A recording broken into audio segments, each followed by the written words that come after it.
नमस्कार मित्रांनो. मराठी भाषेच्या बोलीमध्ये अनेक वैशिष्ट्ये जाणवतात.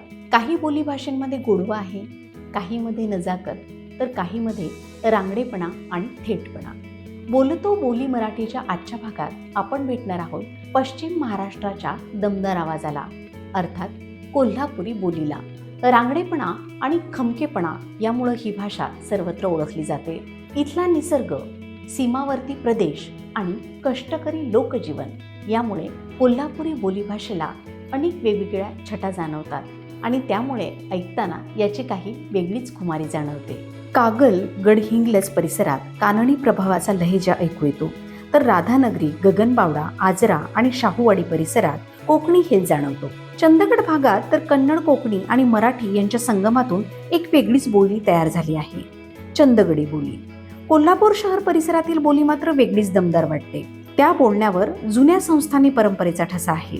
बौद्ध, कदंब, शिलाहार, राजवटीपर्यंत अनेक संस्कृतीचा प्रभाव या प्रदेशावर पडला आणि त्याचं प्रतिबिंब भाषेतही दिसून येतं. शेतकरी, कुणबी, बलुतेदार, अलुतेदार आणि डोंगराळ भागातील लोकसमूहांनी या बोलीला आकार दिला. म्हणूनच कोल्हापुरी बोलीत एक चिवटपणा आहे, एक गड रांगडेपणा आहे आणि जीवनाशी जोडलेली स्थिरता आहे. कोल्हापुरी बोलीचं सर्वात वेगळं वैशिष्ट्य म्हणजे इथल्या स्त्रिया आणि मुलीही पुरुषवाचक क्रियापदात बोलतात. मी येतो, मी जातो, मी आलो हे शब्द त्यांच्या तोंडून सहज ऐकायला मिळतात. हा रांगडा ढंगच या बोलीची खास ओळख बनला आहे.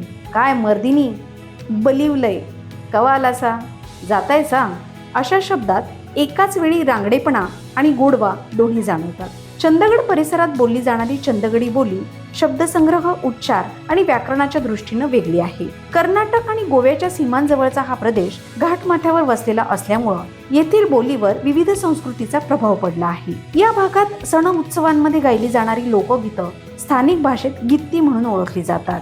म्हणून मित्रांनो, कोल्हापुरी बोली ही फक्त भाषा नाही, तर त्यात मातीचा दम आहे, कष्टाचा घाम आहे आणि मनाचा थेटपणा आहे. बोलतो बोली मराठीच्या आजच्या भागात आपण जाणून घेतला पश्चिम महाराष्ट्राचा दमदार आवाज, कोल्हापुरी बोली. आजचा हा भाग आणि एकंदरीतच ही मालिका आपल्याला कशी वाटली हे कमेंट बॉक्समध्ये कळवायला विसरू नका. धन्यवाद.